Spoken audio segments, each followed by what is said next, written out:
Wapendwa wa Bwana, tunashukuru tena Mungu kutupatia nyakati nyingine ya kurudia kwenye sheni yetu ya ERGC TV juu ya kuendeleza maneno yenye Mungu alifunua juu ya kanisa ikuwe tayari kila wakati. Tulikuwa tunafundisha wiki iliyopita ya kuwa mambo matatu ambayo shetani hapendi kabisa mtu wa Mungu avishikamane nazo wala abakie nazo. Ni vitu vitatu, na vitu hivi tulisema kitu kia kwanza ni maombi. Shetani hapendi mtu wa kusali. Na kitu kia pili tulisema ni kusoma neno ya Mungu. Na kitu kia tatu ni upendo. Hii mambo matatu shetani haipendi kabisa ndani ya huduma ama ndani ya kazi ya mtu wa Mungu.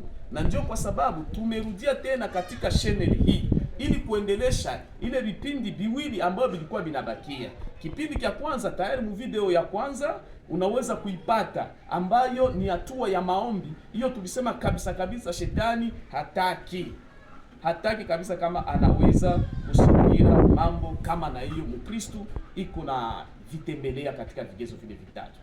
Mwanataka kuiangalia ataangalia video ya kwanza. Na leo tutazungumzia hatua ya pili yenye shetani hataki katika maisha yako wewe Mkristo. Na kwa sababu gani haitaki? Ndio pointi mbili ambayo tutagusia. Shetani kabisa hapendi mtu wa kusoma neno ya Mungu.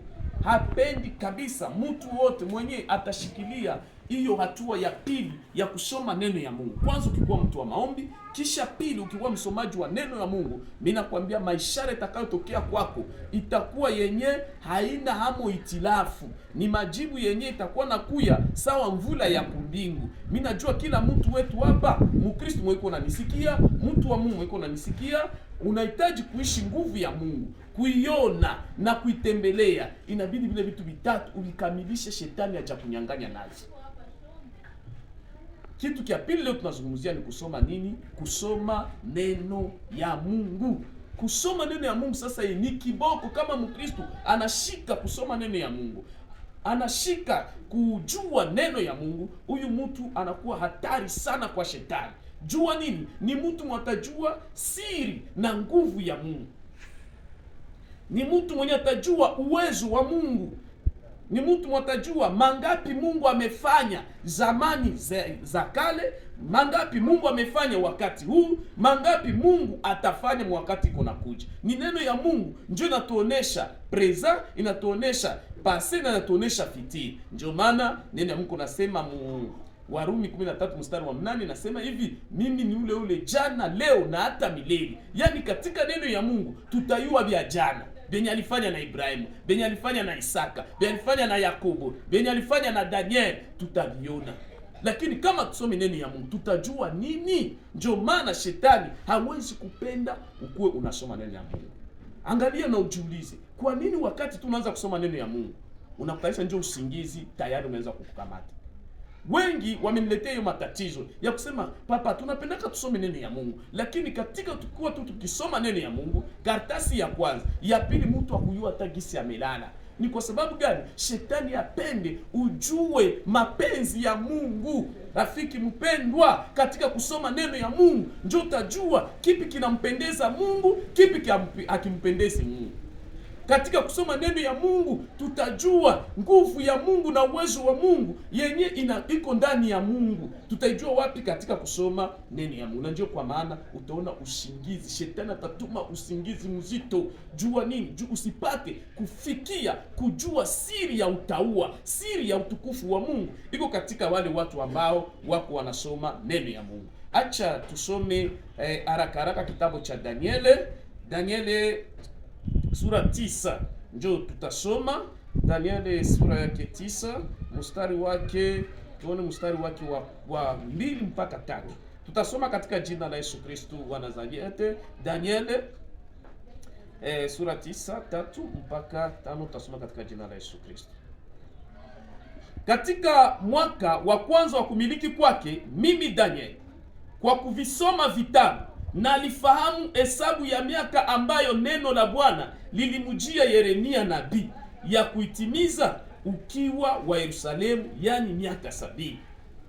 Nikamwelekeza Bwana Mungu uso wangu ili kutaka kwa maombi na dua pamoja pamoja na kusali. Amen, amen. Bwana Yesu asifiwe. Bwana Yesu ahimidiwe.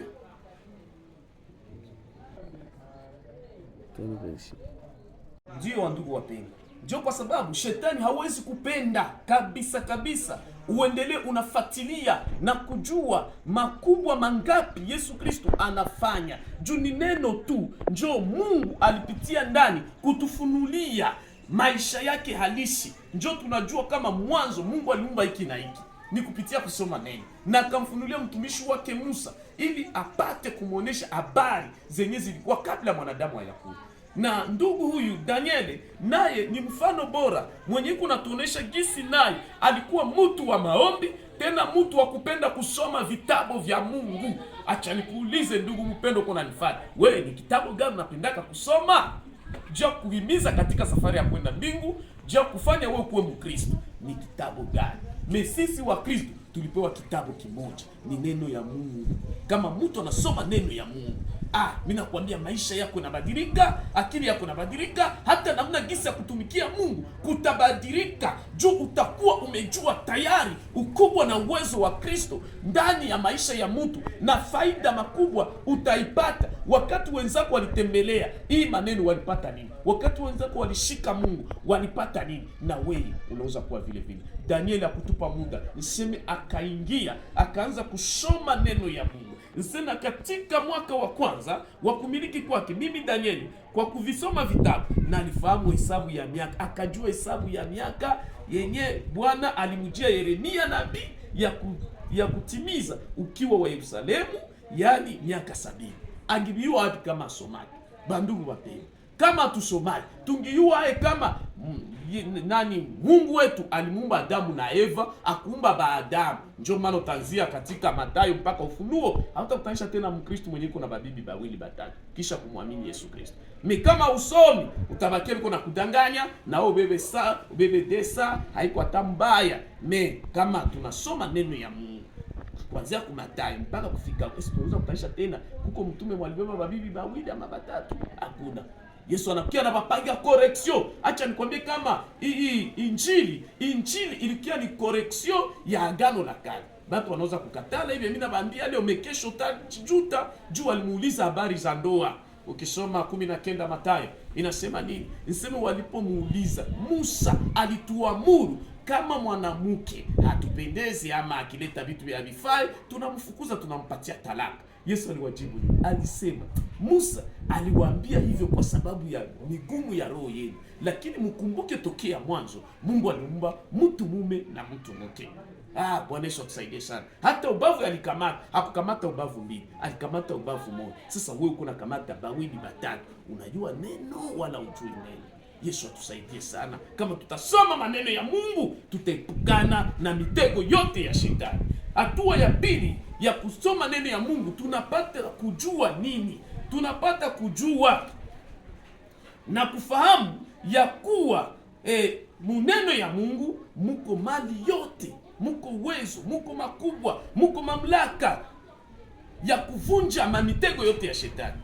Tunajua neno ya Mungu. Kama unasoma, unajua sana mambo makubwa na kweli. Kujua kweli inapita naonekana. Utajua kweli gani? Hata shetani anakia na mitego.